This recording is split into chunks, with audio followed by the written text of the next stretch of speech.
Welcome to Israel, Matt. Thank you. And welcome to Paltop. I love it. I love being here. This is Sam Topaz, CEO of Paltop. And Matt, I met you twice in Alabama. You know that when I came to Alabama, it was my first time to be in Alabama. Yeah, you told me that. Did you like it? Very, very, very, very much. Mm-hmm. And I found the culture in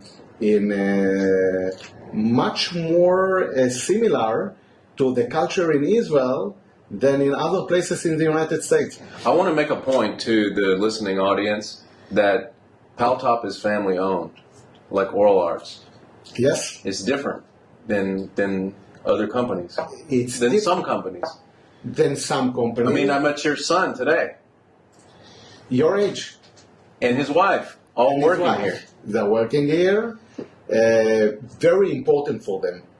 And very important for Paltop, too. And very important for Paltop. And I believe that it will be very important also for the customers. Yes. But they are doing their best to not only to manage Paltop, but to take part in the global economical game.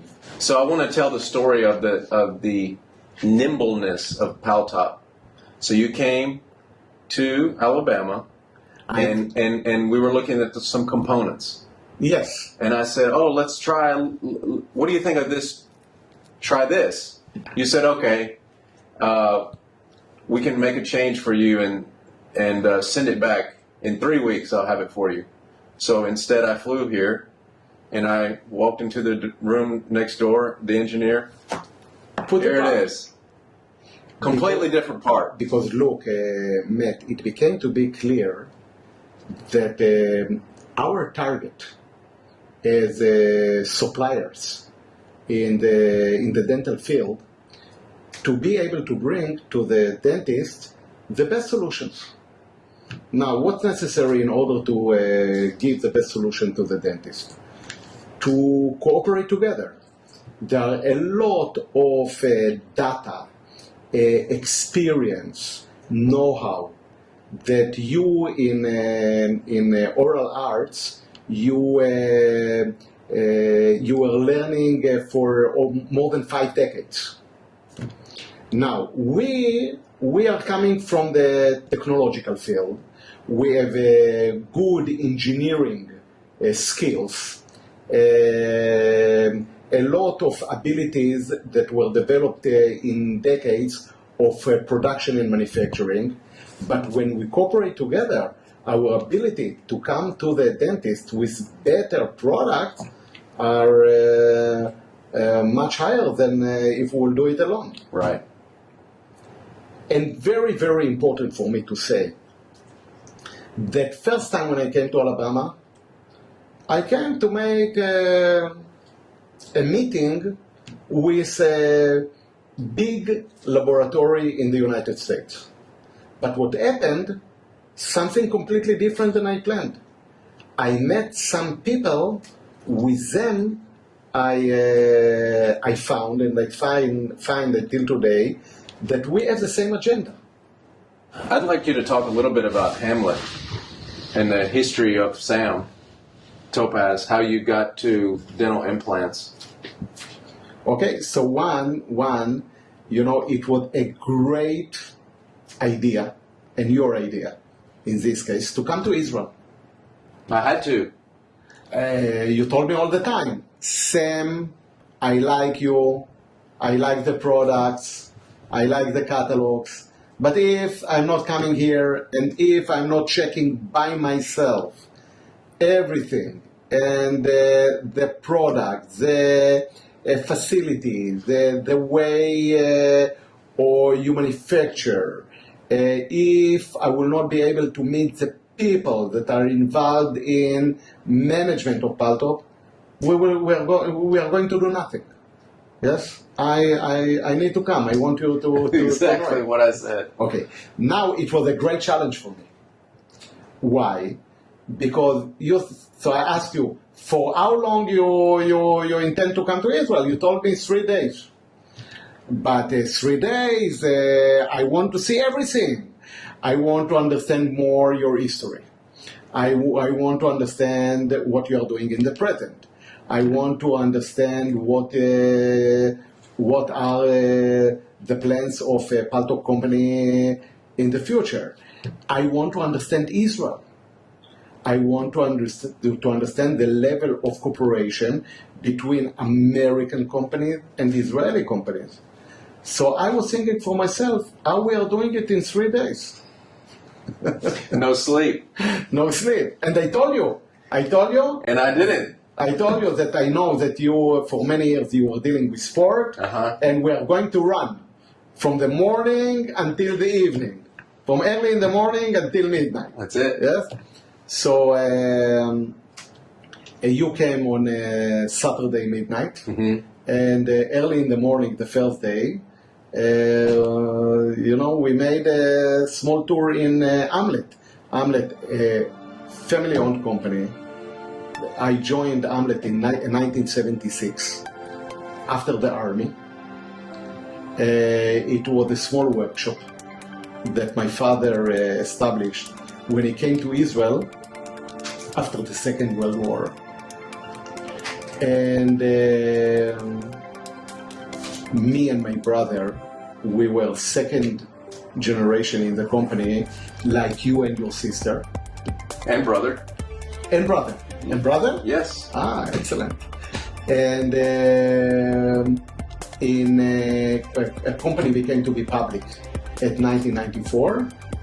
And when I left the company at 2009, the company was a company with turnover over $130 million. How many components per year at that time? Machine components. Today, what we saw yesterday, the company is producing more than 17,000 different items and more than 5 million parts per month. It means more than 50 million industrial operations per month. I walked into Hamlet, the first building. How many buildings? 7? 7 buildings. I walk into the first building. Huge factory with CNC. I remember your first impression when the door of the first building was opened and you saw something like 50 or 60 CNC machines, milling machines, and other types of machines, and only few people, and all is working. Like 10 people. Like 10 people, and it's working. Yes. Today we are facing in the dental field digital revolution or digital change. I was lucky to enter to a small workshop exactly when the same change and the same digital revolution happened at late 70s and the beginning of the 80s in metal machining. And today, after we saw what you saw, we can share a lot of ideas what exactly the future of dentistry. Now, with all those new digital capabilities for us as producers, for you as a laboratory, and for dentists, yes, when they are giving services to their clients. Huge opportunities. What do you think is the mega change, the big step in becoming completely digital? Not just you have some machines, some CNC. So what? It's nothing really special. You are right 100%. I mean, we have it, and I think we're special, but it's not because we have some machines. It has to be something more than that. Okay, what happened when I made the tour in your excellent laboratory, to manage such big laboratory like you have, with over 300 technicians, people don't understand how much it's difficult. It's not easy at all, because unlike a regular production workflow, everything is individual. And to manage something like this, you need years of experience and special methods of management.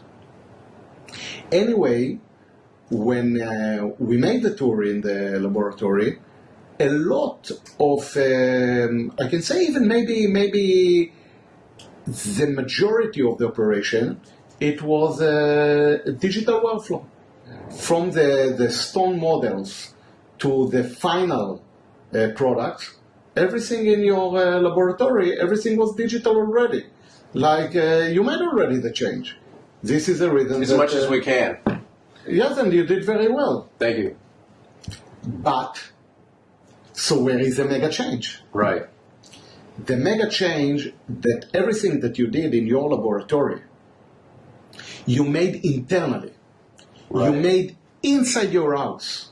So step by step, detail by detail, protocol by protocol, you made your internal operation digital. The mega change will be when the digital workflow will be total workflow in all the chain of supply of dentistry, in between the producers, the dentist, the laboratories. Everything will be digital treatment workflow. All the treatment will be one package, one digital package. This will be the mega change. And that's why We are I'm together. here. Exactly. Because it's difficult for you to do that apart from lab, and it's difficult for the lab to do that apart from the technology company, Yes. No. and apart from the customers too. So like it's like a triangle. Nobody can do it alone. My understanding about the market, that as much as the digital change is becoming to be more and more acceptable by the market, the importance of laboratories is becoming to be more than it was before. Because the real final solution for the dentist is coming from the laboratory. And Restoratively, yes. yes, and this is a reason that if we cooperate together and we will have the power together, it will be necessary also to cooperate with dentists. So together, dentist, laboratory, engineering center, and manufacturing center can come to our niche, to the dental niche, with much better solutions to enable this digital treatment workflow. I think that's why it's been somewhat difficult for larger companies or non-dental companies that are maybe healthcare companies or technology companies to do what you're saying, because they don't have the lab component. They can go to the dentist, yes, but they can only get so far from what we're agreeing on without having the lab as part of that collaboration. This is an American book. It's a very famous book, The World is Flat, that was written by Thomas Friedman. And it's was a winner financial, but it was published in the Financial Times. It became to be bestseller in the United States. What does it mean, the world is flat? The world is flat, the meaning is that we're sitting together. You are from Alabama, United States. Yes? And I'm from Israel. Why we're sitting together, and during the last 60 days, it's our third meeting. The reason is very simple. It's because the world is flat. It's not anymore. In very fast planes, airplanes. Exactly. So it's like everything is everywhere. Like this, and a mail from Alabama to Atlanta, Georgia, and a mail from Huntsville to Tel Aviv, exactly the same speed.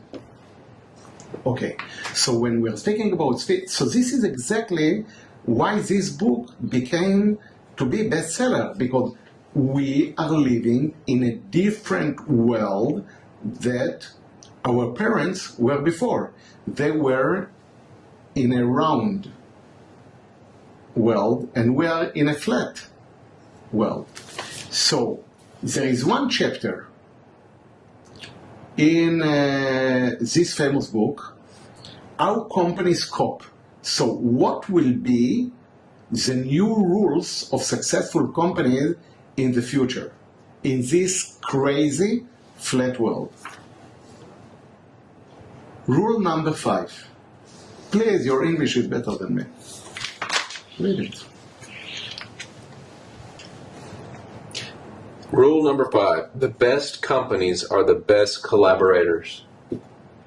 In the flat world, more and more business will be done through collaborations within and between companies for a very simple reason. The next layers of value creation, whether in technology, marketing, biomedicine, dentistry, it doesn't say, or manufacturing, are becoming so complex that no single firm or department is going to be able to master them alone. Fantastic. That's what we've been saying. It's exactly what we are saying. The speed of development in the digital age is so fast that no company and no single department can do it alone. So the best companies are the best collaborators. Now, it's not so easy to collaborate. It's an art by itself, oral arts. It's to collaborate from the management point of view. It's not so simple. And you don't know what high level of appreciation I have that you came to visit us in Paltop, Israel.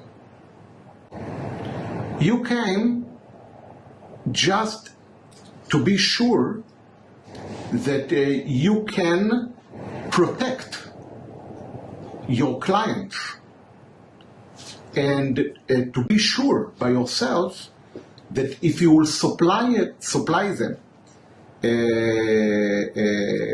more products, more services, maybe some of the components that we are producing here, that the quality and everything around the product will justify the reputation that you built for decades in the United States. And you have all my appreciation, because I think that this is the right thing to do. And the thing is, I was sure through our meetings, I was sure, but it's a huge responsibility to put your name on anything we do. How can I do it I'm just sure because I feel sure? It's not enough. If a dentist calls me and says, well, tell me about it. Well, they came and met with me and I saw their videos and they're great people. It's not good enough. No, I went there. I saw it. I held it. I experienced everything there is to see. And more than this, when you came here, it was also my target to share with you and to show you as much as possible that for decades, Israel adapted a lot of the spirit and the values of the United States of America. You saw it in Hamlet, in my previous company. the most important customers of Amlet are in the United States. The first fully owned subsidiary that Amlet established in the Silicon Valley at 1995, it was an American company, Amlet USA. And more than this, we found some time to visit a scientific center that you saw that Microsoft and Google and Apple and other big American... Yahoo. Yes, Intel. that they cooperate daily with, and they have R&D centers in and with Israel. So, how many implants are you selling right now a month? Around 40,000. 40,000. I wonder how many implants do you know are being placed in the United States a month? I can try to calculate it. Couple 100,000.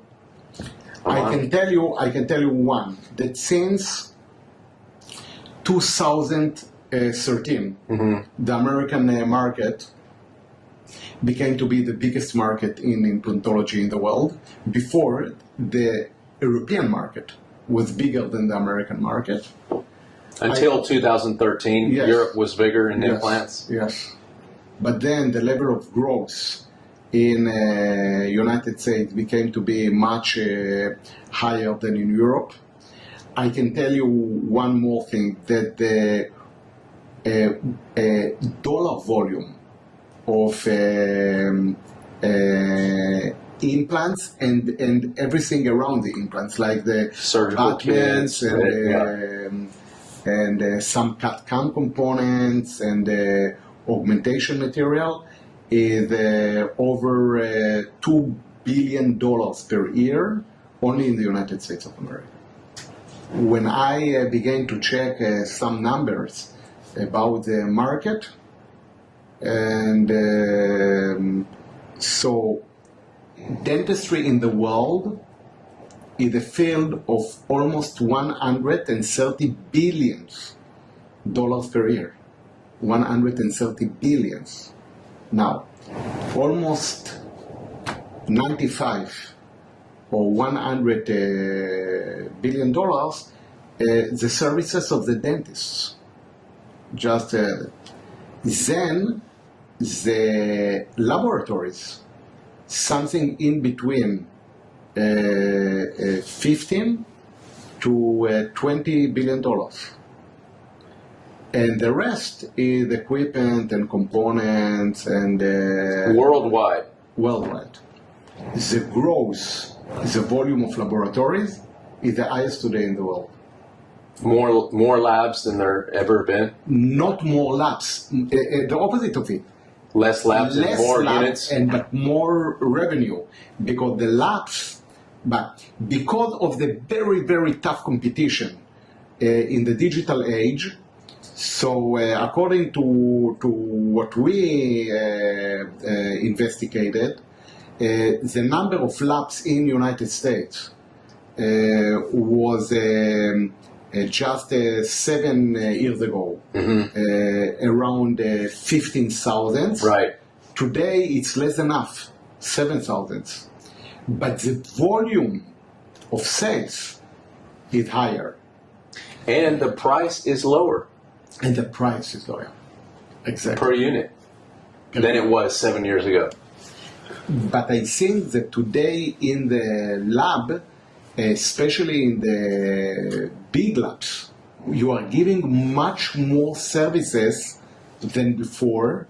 Like not only, and according to what we spoke, not only any more crowns or bridges or something like that, you are becoming to be part of the whole treatment. So some of the laboratories, they are beginning to make surgical guides for the dentist and to be involved in much more parts of all the treatment than before. Thank you so much for your hospitality, and you showed me Nazareth, you're showing me Jerusalem, you showed me the technology center, Hamlet, Paltop, everything about Israel. It's been amazing.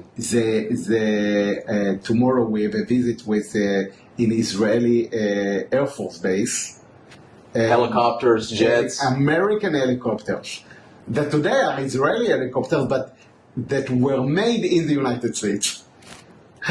And anyway, Matt, thank you very much for coming. Thank you so much. It's just an opportunity for me to understand more the spirit in the United States, and for you, I hope, to understand better Israel and the strong relation that we have between both our countries. And our companies. And our This is just the beginning. Just the beginning. Thank you very much. Thank you.